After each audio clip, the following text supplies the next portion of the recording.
Hi children, we already discussed about sectors of Indian economy on the basis of nature, isn't it? Which are the divisions of Indian economy on the basis of nature? Yes, it is primary sector, secondary sector and tertiary sector. Okay, so today we are going to discuss about where are the most of the people employed. That means in which sector most of the people are employed. Okay, for that you have to take your textbook page number 25. Page number 25. You can see two graphs in the textbook. Yes, graph 1 shows the share of sectors in GDP, share of sectors in GDP in percentage. Okay, that means the share, how much share of the GDP in each sector we can see in the first graph. In the second graph shows share of employment in each sector. Okay, so first we can discuss about the graph 1. Okay, so in the graph we can see that it is the share of GDP in between the year of 1970-71 to 2010-11. So first we can take the year of 1970-71. Okay, then look here children, which sector has more share of GDP in 1970-71? Yes, it is primary sector. How you understood it is primary sector? Because this green color shows primary sector. So primary sector had more share of GDP in the 1970-71. Okay, then when we consider to the year of 2010-11, what happened to the share of GDP in each sector? Yes, we can see the change. What change we can see? Yes, the role of primary sector become reduced and service sector become more emerged sector in 2010 and 11 in the case of GDP. So service sector has more share of GDP in 2010 and 11. Then when we look at the graph 2, this graph 2 is describing about the sectors of employment, share of employment in each sector. So that also we can find the year between 1970-71 and 2009-10. So in 1970-71, how is the share of employment in each sector? Yes, we can find that which sector is more. Yes, primary sector has the share in employment more. Okay, and in the year of 2009-10, we can find that the same, there is no more change in the employment, share of employment in each sector. The primary sector itself become the most important sector in the share of employment. So in between this 1970-71 to 2009-10, that means in between 40 years, we could not find any shift from the share of employment from one sector to another sector, isn't it? That means agricultural sector become the more important sector. Agricultural sector become the more important sector in the share of employment. Why it is happening? Why it is happened? Yes, it is because of no enough job in industrial sector and service sector. Understood? That was the reason of this more employment happened in the agricultural sector. Got it? So we know, even though the industrial output is went up 9% in industrial output or production went up 9%, but employment only went up 3%. Understood? And in the case of tertiary sector, employment went up 14%, but the production went up 14% and employment went up only 5%. What you understood from this? Yes, we can understand that in the industrial sector, production is more than employment, isn't it? That means 9% of production increased with the employment of how much people got employment? Only 3% of people. In the case of tertiary sector, 14% of production increased with the employment of 5%. Okay, so from this we can understand that agricultural sector provide more employment to the people, and more than half of the people in India are depending on agriculture. That was the change we can see. Okay, then the agriculture provide only a quarter of GDP, but industrial sector and tertiary sector provide more than 3/4 of the GDP. So from this we can understand that the workers in agricultural sectors are not producing how much they could, isn't it? The people, more people are working in agriculture, but they are not producing more, they are not producing as much they could or they can. That we can understand. So if we remove some people from this sector, that means if we remove some people from these agricultural activities, will it affect the production? No, it will not affect the production. Because more people are doing work in the agricultural production, but that much employment opportunities are not there, so it will not affect the production. So I will say one example of one farmer. It is the example of a farmer called Lakshmi. She has 2 hectares of land. That land is unirrigated. Unirrigated means there is no water. They are not getting more water for growing crops. In the rainy season only she can grow crops. So in her family, all the members are doing work in the field. So we know the work is shared, isn't it? One field more people are working, then work will be shared. So we can say all the people will do some work. So we can say that all people are not fully employed, isn't it? All of them are not fully employed. So we can say that there is a situation of underemployment. There is a situation of underemployment.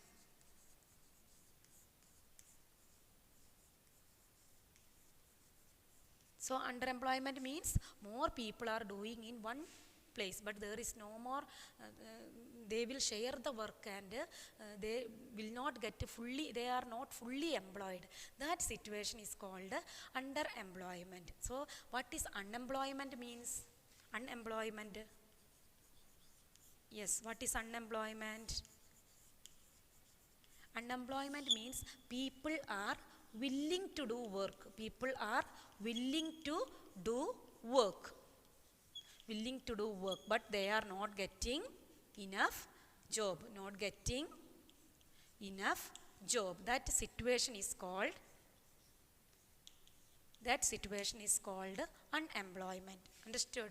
So underemployment means where people are apparently working, but all of them are made to work less than their potential.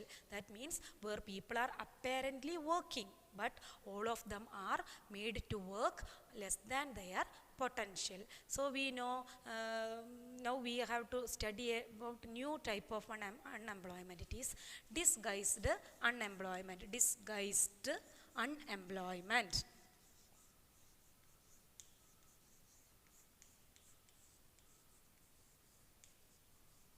Disguised unemployment. This kind of unemployment is hidden in contrast to someone who does not have a job and is clearly visible as unemployed. That means disguised unemployment means in a small place more people will work. So we can't say they are fully employed, isn't it? They are sharing the work, so they are not fully employed. Such a situation is called disguised unemployment. So I hope everybody understood disguised unemployment. So we know, children, I told about the example of Lakshmi, right? So we can think some of the people from his Lakshmi's family, some of the people in the Lakshmi's family, they went for some other job. That means they went for working in the factory. Will it affect the production? No, it will not affect the production. Why it is not affecting the production? Because enough members are there for doing the job. More people are doing, then the same amount only can be produced, isn't it? So it will not affect the production. But in the same time, what happened? Yes, they can earn more money, isn't it? The family will get more income.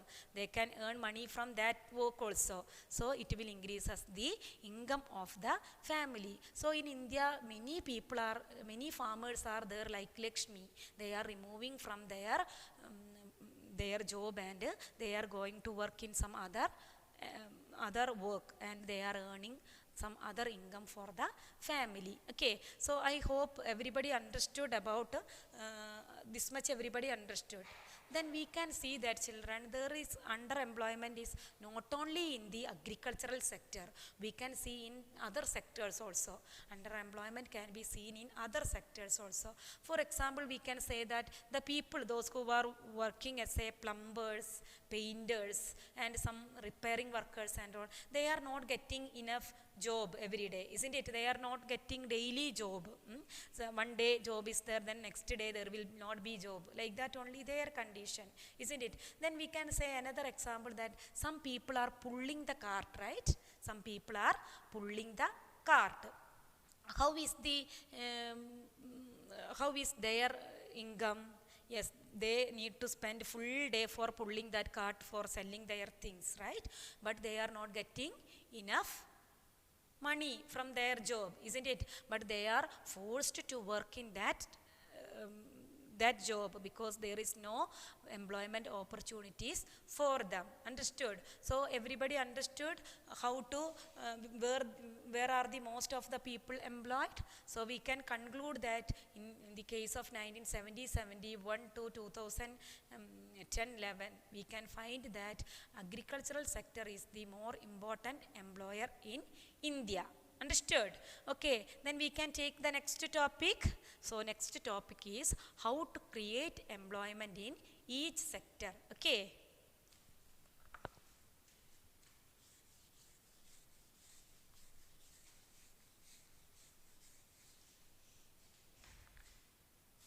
How to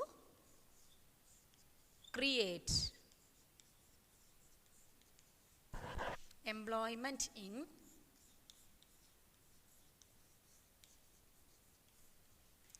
each sector. So we can find that from above discussion, we discussed many things, isn't it, children? From this discussion, we can find that there was a continuous underemployment in the agricultural sector, isn't it?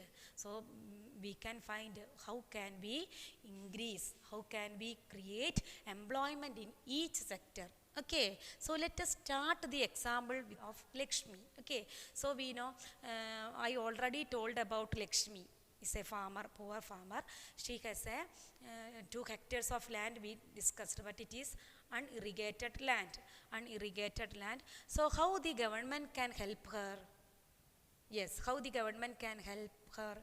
Yes, government can give some money, or the bank can give some loans, isn't it, to dig well to her. When she dug well, what happened? She will get a good irrigation facility, isn't it? So how can the government help her? Government can give some money, or government bank can give loan. Yes, then she can do the farming. That means she can start the cultivation of second crop, that is wheat, in the Rabi season. She can start her agriculture. So she can provide more than 50 people employment in her field. How she can give more than 50 people employment in her field? So we know she can sowing, some people are needed, isn't it? Sowing, and then harvesting, then applying fertilizers, watering, like that many people are needed for agriculture, isn't it? So she can provide more than 50 people employment in her field. Okay, so we can improve we can create more employment, isn't it? Okay, the government provide some loans, or some money, or bank can give loan, then we can increase the production. Okay, Then we can, another way we can say that government can dig canals. The government is digging canals and construct dam. Then how it help the people? Yes, it will help the people. Many people will get job, isn't it? Not only in the field of agriculture, in the field of construction also many people will get the job. Then also we can create more employment, isn't it? Okay, then we know Lakshmi, we told she dug the well, then she got irrigation facility, isn't it? Then she can produce more, better than earlier, isn't it? So she need to sell her goods in the market, isn't it? Whatever she produced, she need to store in some places and she need to sell it in the market. So we know government so transportation and storage is needed, isn't it? So government can provide better transport. Government can provide better transport and storage facility. Government providing better transport and storage, then what happened? Many people will get job, right? Many people will get job means not only in agricultural sector, they will get job in the transport, storage, etc. Isn't it? So this also create more job in the each sector. Okay. And then next we can discuss that we already told Lakshmi got water, isn't it? Water only enough for agriculture? No, she need seeds, fertilizers, equipments, etc. So she is a poor farmer, we discussed. Then for getting this all, what she need to do? She has to borrow money from money lenders, isn't it? So she has to borrow money from money lenders. Then we know money lenders will impose more interest, rate of interest. So what she has to do?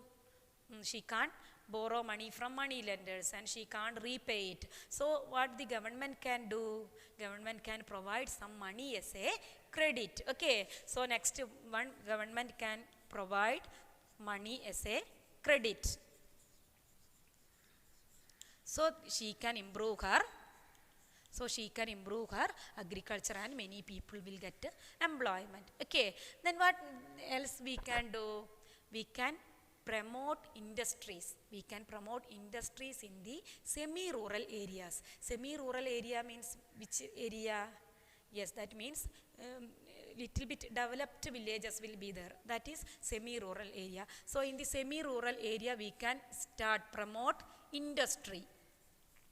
Promote industry in the semi-rural area.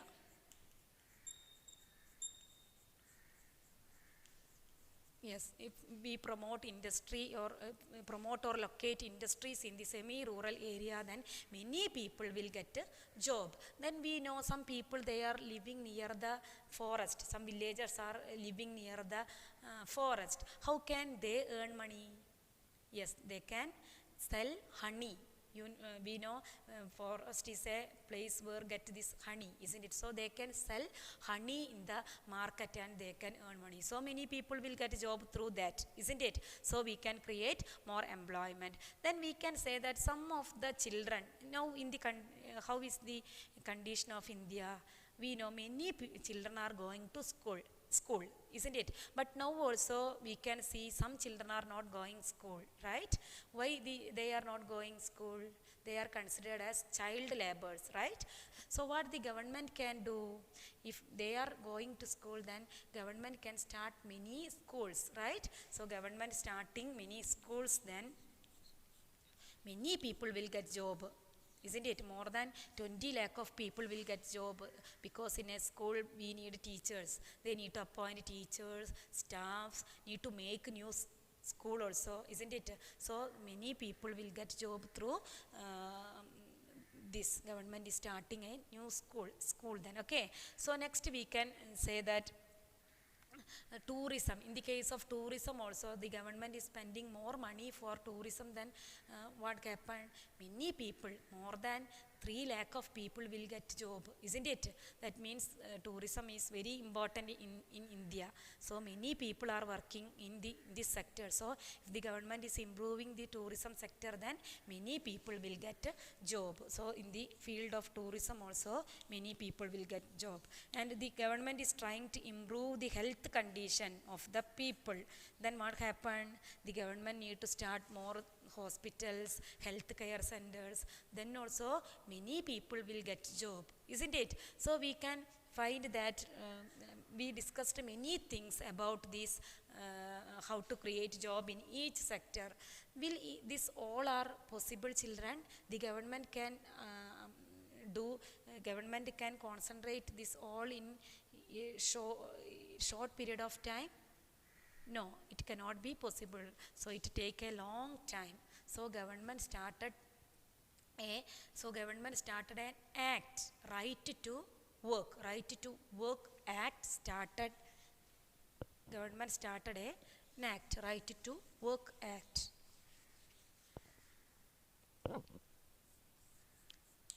Right to work. According to this act, at first 200 cities at first joined in this act. Then later it extended into 130 cities. Then now, after that, some cities didn't enjoy this right to work act. So the government started another act. Government started one more act in 2005, which was the act. The act is NREG Act. In NREG Act. What is the expanded form of NREG Act? National Rural Employment Guarantee Act. National Rural Employment Guarantee Act. According to this act, the government is giving 100 days employment to all those who are willing to do work. Okay, those who are willing to do work, they will get 100 days of work. How many days? 100 days of work they are getting. So if the government is failed to give this 100 days work, what they are getting, these people? Yes, government is giving some unemployment allowances to the people. So those who are not getting this 100 days of work, the government is providing some unemployment allowances to the people. But now you cannot see this NREG Act. This NREG Act is renamed. It is renamed as NREG Act. That means Mahatma Gandhi National Rural Employment Guarantee Act. Understood? Mahatma Gandhi National Rural Employment Guarantee Act. It is, in Malayalam we will say Tholilurappu Paddhathi. Understood? So I hope everybody understood about how to create employment in each sector. Okay, so government started this kind of this act. Then it provide more employment to the different sectors, and it goes to the development of our country, isn't it? So I hope everybody understood about this. So we already completed now Indian economy, sectors of Indian economy on the basis of nature. Okay, primary sector, secondary sector and tertiary sector we completed. So next class we will take sectors of Indian economy on the basis of terms of employment. Okay, so the some home assignment I will send through WhatsApp. Okay, so I hope everybody understood today's class. Okay, bye.